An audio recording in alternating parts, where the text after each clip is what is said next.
Shalom. First and foremost, I want to give all honor, glory, and praise to Yahweh and His only begotten Son, Yahweh Shai. Yahweh is the name of the one true God, and Yahweh Shai is the name of His only begotten Son, who the world ignorantly calls Jesus.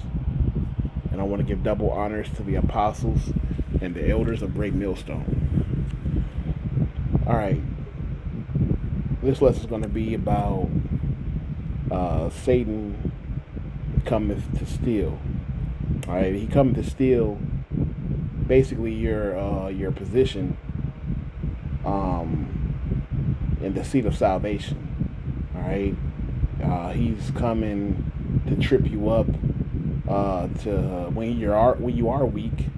All right, those demons come to try to get you to stumble. All right, they try to get you to stumble and to get you to basically fall away from the Lord. All right, you don't want to do that. You know, the brothers was doing a lesson on at camp, and basically was saying, man, Satan always trying to steal. And we all thought that was funny because, you know, he's trying to steal you from the Lord.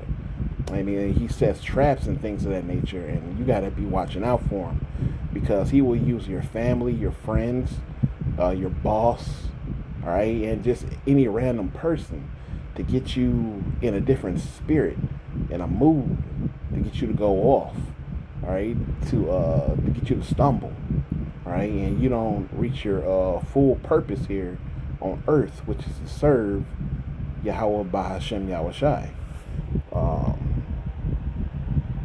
Real quick, to get that purpose, Ecclesiastes 12 and 13. It says, let us hear the conclusion of the whole matter. Fear God, keep his commandments, for this is the whole duty of man. So Satan is going to stop you from doing your duty down here, which is to serve the Lord and to follow the law, statutes, commandments. All right? And you don't want to stumble because Satan is always looking for an opportunity to steal. All right? Steal you. All right? Out of the good graces of Yahweh Bahashem Yahweh Shai. All right? It's always looking for an opportunity. You always got to remember that. 1 Peter 5 and 8. It says, be sober, be vigilant, because your adversary, the devil, as a roaring lion, walketh about seeking whom he may devour. So Satan is always roaming, all right, looking for an opportunity to throw you off, all right? So you have to be sober, all right? You can't be drinking of the wine of Babylon, all right, and consuming, all right, the things that they are serving, all right, because it's all full of filth and it's disgusting, all right.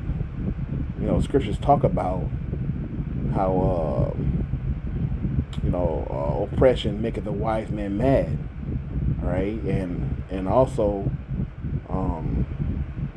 talks about vanity, all right, and things of that nature, emptiness down here. It's really nothing here for us to hold on to. All right, we are trying to get out of here. All right, and we have our adversary here trying to stop us. All right, so we have to do everything we have to do to avoid and not put ourselves in situations where we can fall. All right, because he's looking for an opportunity to pounce on us, man, like a lion. All right, out there seeking, you know, in the high grass. All right, stalking, waiting on an opportunity to strike. So you have to be careful out here. All right, this is Mark 4 and 15, and it says, and these are they by the wayside where the word was sown. But when they have heard, Satan cometh immediately and taketh away the word that was sown in their hearts. So you got to remember, man, hey man, this word is being sown, man. All right, about the prophets. The prophets are out here, all right, putting this word out here, spreading it, all right, spreading these spiritual seeds, man, planting them. And Satan will come around and steal them, man, to stop them from being planted, man, and growing. All right, the scriptures talk about you'll know them by their fruit. All right, some people don't even get a chance to grow. All right, because they get offended. You know, scriptures talk about blessed are those that are not offended in me. And you know, this is all for the elect at the end of the day. All right, but the 1/3 are those who you're going to have mercy upon. The elect are going to overcome. All right, Satan's tricks. All right, you're not going to be able to put them in a trick bag and make them stumble and fall away because they've been selected from the beginning. But the point is, the elect are going to take heed, man. The scriptures say, put on as the elect. So you got to conduct yourself like a man that is of the 144,000. All right, you're going to do your due diligence.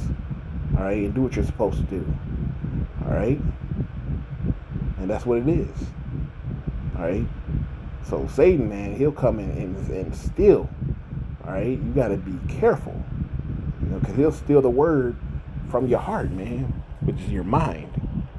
All right, prime example of what he tried to do with Job. Job 2:4. It says, and Satan answered the Lord and said, skin for skin, yeah, all that a man hath will he give for his life. But put forth thy hand now and touch his bones and flesh, and he will curse thee to thy face. All right? And this is what the Lord said. And the Lord said unto Satan, behold, he is in thy hand, but save his life. So he's in your hands, but don't kill him. All right? Now, this just goes to show how the switch up came. Because Job was the man. All right? And then out of nowhere, all this affliction just came upon him. And he has no idea why. Because he's doing what the Lord asked him to do. The Lord said that, have you considered my servant Job? Like who? Like, he's upright, he's righteous, he's the man. But then all this turmoil and all this stuff that was happening to him, he couldn't believe it. You know? But it was a deal being made. Satan tried to trip him up. He did everything he could to get this man to curse the Lord, and he didn't. All right? Took his house, took his family, had his wife turn on him, which we're going to read right now. This is what his wife said. All right? Remember what I said, man? He'll use your family. Job 2:9. Then said his wife unto him, doest thou still retain thy integrity? Curse God and die. Now your wife is coming at you. That's tough, man. You lost your family, your kids, right? You lost your cattle. You're losing money. Your home is broken. Your wife is cursing, telling you to curse the Lord. She done turned on you, man. Come on, that's a tough deal. But Job overcame. Why? Because he kept the faith. All right, and he was made an example for us. All right. So, hey, man. Basically, man, just keep the faith and don't let Satan trip you up. Stay strong, and you know, what I'm saying, Lord willing, we make it. I hope we make it. All praises to Yahweh, Bahashem, Yahushua.